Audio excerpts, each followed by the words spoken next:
So when it comes to finishing a bathroom, you got to take some things into consideration.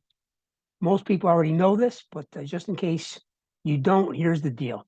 Take just a general square footage of the bathroom so that you know how many walls you're going to be dealing with as far as painting goes if you have to paint, which in almost every circumstance you have to.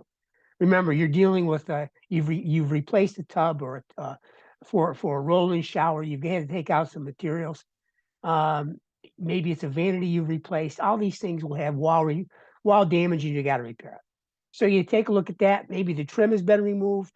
Maybe you put a new floor and you have to put new trim in. All of this stuff has to be taken into consideration.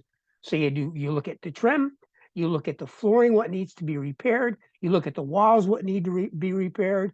You look at anything that additional has to be installed to be able to make that bath a finished product. And you've got to caulk, you've got to paint, you've got to do all kinds of stuff to make this look beautiful. And that's the goal. So when you finish that bathroom, make sure that you've done the job in a way that when you walk out, everybody can be happy.